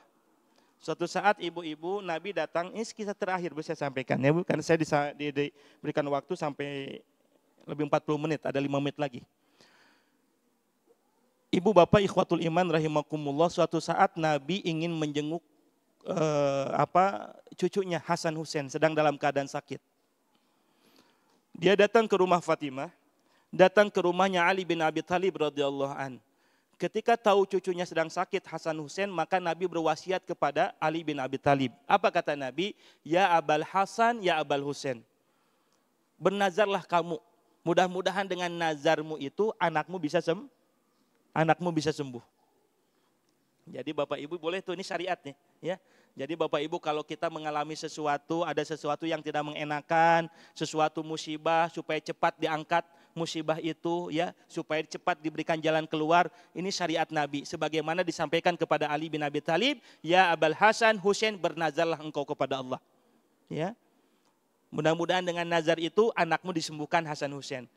Ibu bapak sekalian, karena Nabi memberikan wasiat yang seperti itu, akhirnya pun Ali bin Abi Thalib beserta Fatimah bernazar. Alhamdulillah, Hasan Husain disembuhkan oleh Allah. Dan nazarnya Hasan Husain apa Bu? Ya. Nazarnya itu, ya Rab, karena engkau telah menyembuhkan anakku Hasan Husain, ya, maka aku bernazar akan melaksanakan saum 3 hari berturut-turut. Saum 3 hari berturut-turut. Jadi ibu ingat, nazar itu satu harus bernilai ibadah. Ustaz, ini nazar. Nazarnya apa? Kalau anak saya sembuh, saya akan jalan-jalan ke Eropa. Lain nazar ya Tama. Jadi nazar itu harus bentuk ibadah. Yang kedua, kalau orang itu bernazar, maka bernazarlah dengan sesuatu yang kita mampu. Jangan sampai kita bernazar di luar kapasitas kemampuan kita. Kenapa? Kalau kita tidak bisa menunaikannya, maka itu hutang. Jangan-jangan malakul maut datang mencabut nyawa kita, kita masih punya hutang nazar. Maka nazarlah dengan sesuai kemampuan kita. Ya, itu nazar. Nazarnya saum 3 hari berturut-turut, Bu. Ibu, saking sederhananya, ini anak pemimpin, pejabat, Masya Allah, Fatimah itu, Bu. Ibu, ketika dia bernazar ingin melaksanakan saum, Bapak Ibu ikhwatul iman, dia rahimakumullah, Fatimah itu menyiapkan gandum itu dibagi 3 untuk 3 hari buka. Menyiapkan gandum untuk 3 hari berbuka. Hari pertama, hari kedua, hari ketiga. Akhirnya saumlah hari yang pertama. Ketika dia saum dan sudah menyiapkan gandum untuk berbuka, di sore harinya, maka kemudian datang. Makanya Allah sebutkan itu di dalam Quran surat Al-Insan ayat yang ke-7 sampai ayat yang ke-10. Imam Jalaluddin As-Suyuti menyebutkan itu ayat kaitan turunnya itu ayat kaitannya dengan keluarganya Nabi SAW. Yufuna bin nadri wa yakhafuna yauman kana syarruhu mustatira. Mereka melaksanakan nazar karena takut kepada Allah. Lalu kemudian di ayat yang selanjutnya, wa yut'imuna ta'am ala hubbihi miskinan wa yatiman wa asira. Lalu kemudian memberikan makan kepada miskin, memberikan makan kepada anak yatim, dan memberikan makan kepada orang yang sedang ditawan. Itu ayat bercerita tentang kisah keluarganya Rasulullah SAW. Ikhwatul iman rahimakumullah. Akhirnya itu Ali bin Abi Thalib, Fatimah ketika sedang satu hari dia saum, di sore harinya datang. Karena tadi kalau ada orang yang datang kepada keluarga Nabi, bukan hanya kepada Nabi, keluarga Nabi cadu untuk menolaknya. Maka pasti orang itu datangnya kepada keluarga Nabi. Kalau tidak kepada Nabi, datang kepada keluarga Nabi. Lalu kemudian orang miskin ini, seorang ibu miskin mengetuk pintu. Assalamualaikum, ya ahlal baitin Nabi. Keselamatan bagi engkau wahai keluarganya Nabi. Dia menyebutkan aku ini miskin. Aku tidak punya makanan yang bisa saya makan. Tolong berikan aku makanan. Bu. Bu, gandum buat Bu. Ayah hiji-hijina Bu. Buat buka gandum. Akhirnya apa? Fatimah dan Ali bin Abi Thalib memberikan gandum untuk berbuka kepada orang miskin tadi. Akhirnya yang terjadi apa? Satu hari itu Ali bin Abi Thalib dan Fatimah bukanya dengan air putih. Hari yang kedua, karena sudah nazar kan, 3 hari berturut-turut. Hari yang kedua dia saum lagi, di sore harinya sudah menyiapkan gandum untuk berbuka. Tahu-taunya di sore hari datang orang miskin. Lihat kalimatnya, wayut imunat to'am, dan memberikan makan kepada miskin, kepada yatim. Yang kedua datanglah anak yatim. Dia mengatakan, aku lapar, tidak punya makanan. Tolong berikan kepada kami makanan, ya ahlul baitin Nabi, wahai keluarganya Nabi. Itu buka gandum yang buat buka di hari yang kedua, Bu. Oleh Fatimah dan Ali diberikan kepada anak yatim. Maka di hari yang kedua pun, bukanya sama air putih. Hari yang ketiga, nazar yang ketiga, ya, Sore hari sudah disiapkan gandum untuk berbuka, tahu-tahu datang wa asiron, orang yang tertawan. Dia mengatakan, assalamualaikum ya ahlal baitin Nabi. Keselamatan bagi engkau wahai keluarga Nabi. Kami ini orang yang tertawan, kami belum makan beberapa hari. Tolong berikan kepada kami makanan, Bu. Itu buat buka gandum hanya dikasih. Kabayang Bapak Ibu sekalian, nih keluarga Nabi SAW sampai begitu. Sampai lemes tuh, sempat lemes Ali bin Abi Thalib. Ya, diceritakan kepada Rasulullah SAW apa yang terjadi pada dirinya, dan kata Ali bin Abi Thalib, la nuridu minkum jazaan wala syukura, ya Rasulullah, aku memberikan itu semua tidak mengharapkan balasan, tidak mengharapkan ucapan terima kasih dari mereka. Ikhwatul iman rahimakumullah, bagaimana kepekaannya gitu ya kepada masyarakatnya, ya, Masya Allah. Mudah-mudahan Bapak Ibu sekalian, karena sebagaimana hadis tadi, bahwa nanti satu di antara 7 kelompok Nabi SAW yang akan mendapatkan naungan dari Allah, salah satunya adalah imamun adil, pemimpin yang adil. Ustadz, kumaha kalau sekarang hese nyari pemimpin yang adil, maka kaidah usul fikihnya Bapak Ibu, kalau kita sulit untuk menemukan pemimpin yang adil, pilihlah pemimpin yang terbaik dari yang terburuk. Pemimpin yang terbaik dari yang terburuk, ya. Termasuk pemimpin yang menjaga nilai-nilai akidah. Ini sebenarnya masih banyak kisah-kisah tentang kepemimpinan, karena Bapak Ibu sekalian kaitan dengan waktu, ya. Insya Allah mudah-mudahan ini bisa menjadi stimulus buat kita, ya, dan mudah-mudahan Allah hadirkan buat kita ke depan insya Allah ke pemimpin-pemimpin yang takut kepada Allah. Pemimpin-pemimpin yang senantiasa berlaku adil, pemimpin-pemimpin yang amanah. Dan ibu-ibu sekalian, pemimpin adil, pemimpin yang amanah, pemimpin yang bertakwa kepada Allah, disebutkan oleh Imam Ibnu Taimiyah, tergantung yang dipimpinnya. Jadi kalau sekarang kita mendapatkan pemimpin yang begitu, itulah gambaran kondisi rakyatnya. Nah, tapi kalau kita ingin mendapatkan pemimpin yang soleh, pemimpin yang takwa, maka insya Allah itu adalah gambaran daripada orang yang dipimpinnya. Mudah-mudahan ibu bapak sekalian, insya Allah ya Allah senantiasa berikan petunjuk, ya mudah-mudahan kita senantiasa diberkahi negeri ini, tempat tinggal kita, yang mudah-mudahan ke depan ya Allah Subhanahu wa taala jadikan negeri ini yang kata Allah, walau anna ahlal qura amanu wattaqau lafatahna alaihim barakatum minas sama'i wal ar. Allah akan turunkan keberkahan yang datangnya dari langit dan dari bumi kalau seandainya penduduk negerinya itu beriman dan bertakwa kepada Allah Subhanahu wa taala. Bapak Ibu, barangkali ini yang bisa saya sampaikan, kurang lebihnya mohon maaf. Wal afa minkum. Assalamualaikum warahmatullahi wabarakatuh. Alhamdulillah, Masya Allah, luar biasa kisah yang Ustadz Tony Masud sampaikan pada kita pada pagi hari ini. Ada 5 door prize yang akan dibagikan kepada teman-teman sekalian yang bisa menjawab pertanyaan dari Ustadz sebagai berikut. Silahkan Ustadz, 5 pertanyaan. Baik Ibu, pertanyaannya door prize aja ya, bukan hanya materi ya. Buat door prize Ibu ya. Karena waktunya juga terbatas, Bapak Ibu, door prize yang pertama ya. Siap, Bu? Siap, ya. Saya juga bingungnya pertanyaannya. Ya, ingin yang gampang, yang sedang susah, Bu? Aduh, pengen yang gampang. Ya, yang masih anget-anget, yang masih anget dulu aja, ya. Yang masih anget, Bapak Ibu sekalian, ya. Siapa mantunya Nabi Shallallahu Alaihi Wasallam? Ini ada yang paling depan. Siapa? Ali bin Abi Thalib. Istrinya siapa? Fatimah radhiyallahu anha. Alhamdulillah, syukran jazakallah. Oh mau nanya? Ya nanti ya kalau masih ada waktu. Ya, ya. Yang kedua, ya Bapak Ibu. Ya. Tempat yang mendatangkan atau tempat yang di mana Allah turunkan rahmatnya di mana? Majelis ilmu. Alhamdulillah. Ibu. Yang ketiga, ya sebutkan 2 alasan, gak usah 3. Kenapa Nabi jasadnya tidak segera dikuburkan? Silakan ya, siapa?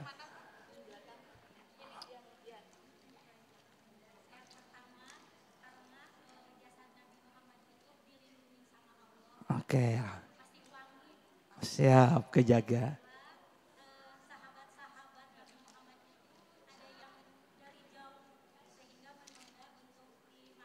Alhamdulillah. Ini kayak kenal nih. Masya Allah nih. Setiap pengajian datang nih kayaknya. Ya, followers. Oke, yang ketiga. Syukran jazakillah. Teteh ya berkah. Benar. Yang keempat ya. Yang keempat ya. Quran ya. Ya. Tadi Quran surat yang keberapa, ayat yang keberapa yang diperintahkan adil itu? Hah?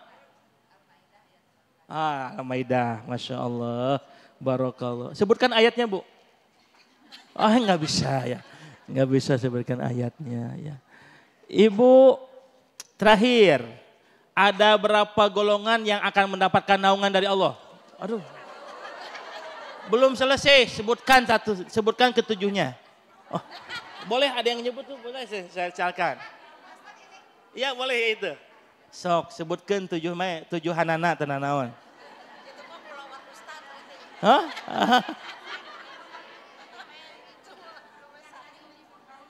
Suaranya nggak ada ya?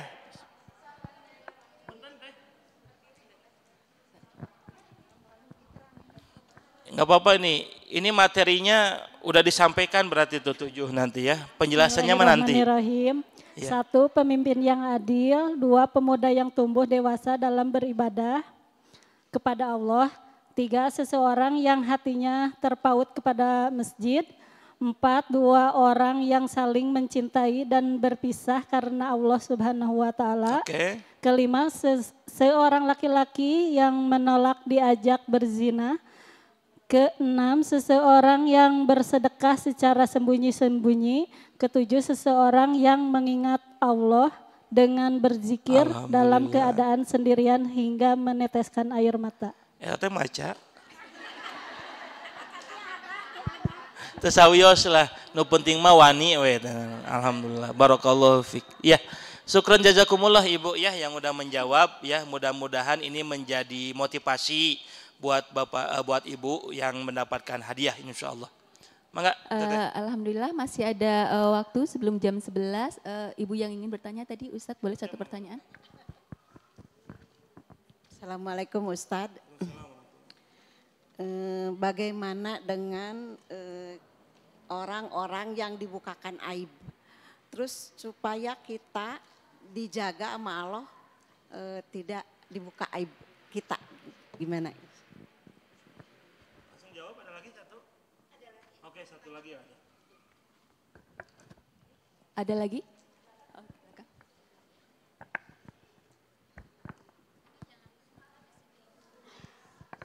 Bismillah, Assalamualaikum warahmatullahi wabarakatuh. Ada titipan pertanyaan Ustadz, ada kejadian katanya kan kalau orang yang datang ke rumah siapapun itu tamu, itu hakikatnya adalah walau alam ya Ustadz, itu katanya malaikat gitu. Nah ada kejadian itu datangnya itu minta sedekah Ustadz. Namun diselipi dengan istilahnya itu kalau kamu ingin dunia lah istilahnya, maka berikanlah sedekahnya itu berupa ini dan itu nanti kita ngajikan di sana gitu. Nanti akhirnya dikembalikan kepada sang pemilik yang didatangi rumahnya itu. Nah, apakah hal seperti itu menjual ayat-ayat Allah dan bagaimana hukumnya Ustadz? Syukran. Assalamualaikum warahmatullahi wabarakatuh. Silakan Ustadz. Baik, hatur nuhun. Ibu yang pertama ya, ada hadis Nabi SAW sebagaimana dalam kitab Arba'in disebutkan ya, kewajiban bagi kita sebagai seorang muslim ataupun muslimah adalah menutup aib saudaranya. Hadis Rasulullah, man satara musliman satarallahu fid dunya wal akhirah. Siapa orang yang menutup aib saudaranya di dunia, maka Allah akan tutup aib kita di dunia dan di akhirat, gitu ya. Maka ikhwatul iman rahimakumullah, harus betul-betul kita menjaga aib saudara kita, ya.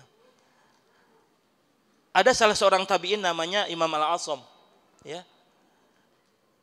Dia mendapat julukan seorang tabi'in ini mendapat julukan si tuli, Bu. Si tuli. Kenapa? Karena suatu saat ada seseorang jamaahnya yang datang, ya. dia ingin menanyakan, biasalah kepada gurunya, dia berdiskusi, ya, bertanya. Bapak Ibu ikhwatul iman rahimakumullah. Ketika ini bertanya, tiba-tiba ya, si wanita yang datang kepada Imam Al-Asam ini, ya, punten Bu, kentut. Kentut Bu.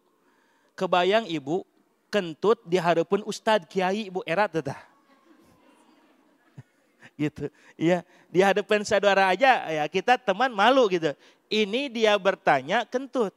Tapi subhanallah ini bagaimana menjaga aib ya saudaranya yang datang, imam ini ketika dia dengar kentutnya itu, tapi dia kemudian berpura-pura menjadi tuli. Tadi kamu apa tanyanya kurang keras. Kurang keras, saya kurang bisa mendengar jelas. Maka yang kedua kalinya suaranya dinaikin. Ketika sudah dinaikin, kata imam ini, suara anti masih belum kedengar. Coba dikerasin lagi suaranya. Barijeng jejorowokan gitu. Ketika dia menyampaikan agak keras, reg-reg, si gana itu tekadenge gitu dah. Coba sampai sebegitunya tuh. Ya, sampai kemudian hari dia nggak ceritakan, ya.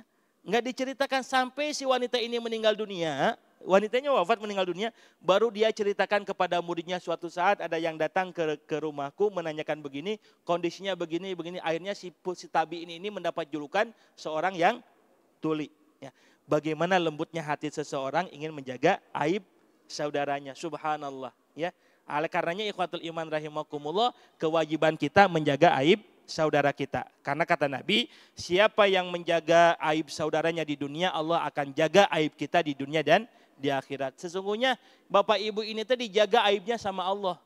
Kalau seandainya Allah ingin membuka aib kita teh Ibu, sigana Ibu lihat kita teh, jangankan orang lain, kita saja diri sendiri ngelihat aib kita Bu, kayaknya muak dengan diri kita. Tapi Allah masih baik, Allah masih penyayang, sehingga Allah menutup aib-aib kita di dunia dan insya Allah mudah-mudahan di akhirat. Makanya Bapak Ibu sekalian ya, ini yang harus kita lakukan ya. Nah, kalaupun kita Bu, ya, kalaupun kita menjadi objek yang dibuka aib kita, Ibu sabar. Ibu sabar. Kan boleh jadi begitu. Kalau perlu Ibu maafkan. Karena kata Allah di dalam Al-Qur'an, "Wa man afa wa aslaha falahu ajrullah." Siapa orang yang memaafkan orang yang berbuat salah. Boleh jadi kesalahannya membuka keburukan. Ngomongin kejelekan kita. Wa man afa. Siapa yang memaafkan. Wa aslaha. Bukan hanya sekedar memaafkan. Tetapi kita bisa berbuat baik kepada orang yang berbuat salah kepada kita. Falahu ajrullah. Kata Allah dalam Al-Quran. Biar tanggungan Allah pahalanya. Saking besarnya. Dan itu dilakukan oleh Rasulullah Sallallahu Alaihi Wasallam. Ya, Nabi kan dicaci maki, Nabi dihina macam-macam kan, ya. Nabi nggak apa-apa. Ya. Yang kemudian kalau kita bisa memaafkan, kita bisa bersabar, maka insya Allah Bu, ketika orang membuka aib kita, kita boleh jadi ada pada diri kita itu aib, tetapi kita sudah bertaubat kepada Allah, maka keburukan-keburukan kita akan sampai kepada mereka semua. Insya Allah. Ngomongin kita, ngomongin keburukan kita Bu, makanya seorang tabiin itu ada yang ketika diceritakan keburukannya itu nggak marah, tetapi alhamdulillah. Kenapa? Karena ketika diceritakan oleh orang lain, dosa-dosaku ini berguguran. Ya, itu prinsipnya Bapak Ibu sekalian. Yang kedua, yang terakhir Bapak Ibu, ya tadi bertanya bagaimana Ustadz kalau ada yang datang seseorang yang tidak dikenal, lalu kemudian meminta sedekah dan menawarkan begini gitu kan. Kalau kita lihat syariat ya, yang sangat dianjurkan ya, dalam Al-Quran kalau ada datang tamu yang nggak dikenal. Ini kita berpikirnya di luar kondisi kekinian karena boleh jadi ada sesuatu yang jahat gitu kan. Tetapi yang dianjurkan dalam Al-Quran itu kalau ada tamu yang nggak dikenal dan memang membutuhkan, maka yang kita lakukan itu adalah memberikan makan. Sebagaimana tamu yang pernah datang kepada Nabi Ibrahim alaihissalam. Hal ataka hadithu dhaifi Ibrahim al-mukramin. Muhammad, sudahkah datang cerita kepadamu suatu saat ada seorang tamu yang nggak dikenal datang kepada Nabi Ibrahim. Nabi Ibrahim nggak kenal tuh tamunya. Apalagi datang itu tamu, datangnya tengah malam. Kabayang tuh Bu. Tamu yang nggak dikenal datangnya tengah malam. Idh dakhalu alaihi qalu salaman qala salamun qaumun munkarun. Lalu kemudian tamu itu datang masuk ke rumahnya Nabi Ibrahim. Apa yang dilakukan oleh Nabi Ibrahim? Faragha ila ahlihi bi'ijlin samin. Nabi Ibrahim memberikan makan kepada tamu itu. Karena boleh jadi Bapak Ibu sekalian, ada orang menguji kita. Ada hadis-hadis sahih ya, termasuk dalam kitab Riyadhus Shalihin itu ada orang yang menyamar ya. Bisa jadi malaikat menyamar atau orang soleh ingin menguji kita, ya, ingin menguji seberapa baik kita, Bapak Ibu sekalian, akhirnya begitu, ya, diberikan makan, dihilangkan kesulitannya. Kalau di dalam kitab Riyadhus Shalihin itu ada orang datang meminta harta, diberikan hartanya. Ya. Dulu aku ini miskin, aku nggak punya apa-apa, gitu kan? Diberikan orang botak, orang tuli, itu ada hadisnya begitu, ya, diberikan semuanya. Lalu kemudian Allah memuji orang ini. Tetapi ikhwatul iman rahimakumullah, kalau kondisi yang tadi disampaikan, punten ya, kondisi yang sampaikan, ada orang datang misalnya meminta sesuatu sedekah, nanti kemudian memberikan amalan atau didoakan, ya, ibu, bapak sekalian, intinya kalau kita melakukan sesuatu kebaikan bukan mengharapkan yang seperti itu. Sebagaimana tadi di dalam ayat, la nuridu minkum jazaan wala syukuro. Kalau orang itu datang kira-kira membutuhkan dan kita mampu memberikannya silahkan. Dan kita tidak mengharapkan itu. La nuridu minkum jazaan wala syukuro. Karena kebaikan yang kita berikan kepada seseorang itu hakikatnya didoakan oleh para malaikat Allah. Khawatir Bapak Ibu sekalian tadi ya, sekarang macam-macam ya. Hati-hati Bu, ya, ada yang macam-macam, jual sesuatu, jual ayat, jual doa. Ya. Itu hati-hati. Ya, terbaru apa tuh? Ya, Ustadz ya, yang kepada santrinya ya. Apa tuh kemarin terbaru? Ya, apa penyakit apa tuh itu? Pedofil ya. Pedofil gitu kan. Hati-hati Bapak Ibu sekalian. Khawatir. Kalau kita mau memberikan kebaikan itu, man yassara musliman yassarallahu fid dunya wal akhirah. Atau man nafasa anhu kurbatan min kirabid dunya fi yaumil qiyamah. Kalau kita ingin menghilangkan kesulitan orang lain, silakan hilangkan kesulitan itu. Ya, mudah-mudahan dengan itu Allah menghilangkan kesulitan kita di dunia dan di akhirat. Tetapi tadi kita nggak boleh berharap banyak ya, supaya didoain. Nah, insya Allah kalau mereka ikhlas kedatangannya, insya Allah mereka akan mendoakan kita. Jadi nggak usah ada iming-imingnya, ya, nggak usah ada iming-imingnya. Nanti kalau ngasih kami akan doakan ini, gitu kan? Ya udah ikhlas, biar Allah Subhanahu Wa Taala yang membalas setiap kebaikan kita. Hal jazaul ihsan illal ihsan. Setiap kebaikan pasti Allah akan balas dengan kebaikan yang lebih baik daripada itu, insya Allah. Wallahu a'lam bishawab. Ya, itu saja Bapak Ibu. Nggak terasa udah jam 11, kurang lebih itu yang bisa saya sampaikan. Kurang lebihnya mohon maaf. Wal afa minkum. Assalamualaikum warahmatullahi wabarakatuh. Waalaikumsalam warahmatullahi wabarakatuh. Jazakallahu khair Ustadz Tony Mas'ud. Mohon kiranya Ustadz berkenan untuk memimpin doa untuk menutup kajian kita pada pagi hari ini. Baik Bapak Ibu, ikhwatul iman rahimakumullah. Termasuk salah satu doa yang mustajab adalah doa ketika kita sedang berada di majelis ilmu.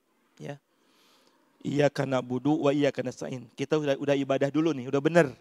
Kita udah ibadah dulu, baru kita minta kepada Allah Subhanahu Wa Taala. Bapak Ibu tundukkan hati-hati kita sejenak, ikhlaskan hati-hati kita, ya. Mudah-mudahan Allah senantiasa mendengar dan mengijabah, mengabulkan hajat-hajat kita. Amin. Astaghfirullahalazim, alladzi la ilaha illa huwal hayyul qayyum wa atubu ilaih. Astaghfirullahalazim, astaghfirullahalazim, astaghfirullahalazim. Alladzi la ilaha illa huwal hayyul qayyum wa atubu ilaih.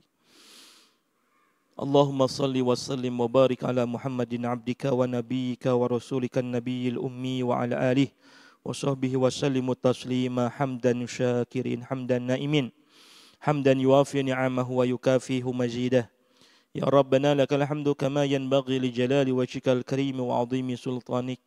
Rabbana zalamna anfusana wa illam taghfir lana wa tarhamna lanakunanna minal khasirin. Ya Allah, ya Ghafar, ya Rahim. Inilah kami ya Allah, hamba-hambamu yang senantiasa berlumur dosa. Hamba-hambamu ya Allah, yang senantiasa bermaksiat, tidak pernah bosan untuk melakukan setiap kesalahan. Ya Allah, jadikan kehadiran kami di tempat ini ya Allah, hadirnya kami yang akan menghapuskan setiap kesalahan kami ya Allah. Ya Allah, jadikan hadirnya kami ya Allah mendatangkan keberkahan rahmat di sisimu ya Arhamar Rahimin. Allahumma inna nas'aluka ridhaka wal jannah wa na'udzubika min sakhatika wan nar ya Allah. Ridhai segala amal-amal kami ya Allah. Ya Allah, terimalah ibadah-ibadah kami. Ya Allah, terimalah hadirnya kami di majelis ilmu ini ya Allah. Ya Allah, jadikan ilmu yang ada pada diri kami, yang kami dengar ya Allah, menjadi ilmu yang bermanfaat. Allahumma inna na'udzubika min ilmin la yanfa' wa min qalbin la yakhsha wa min nafsin la tashba wa min da'watin la yustajabu laha ya Allah. Aku berlindung kepadamu ya Allah dari ilmu yang tidak bermanfaat. Ya Allah, aku berlindung kepadamu ya Allah dari hati yang tidak pernah khusyuk kepadamu. Ya Allah, aku berlindung kepadamu dari nafsu yang tidak pernah merasa kenyang. Ya Allah, ya Ilahana, kami juga berlindung kepadamu dari doa-doa yang tidak diijabah.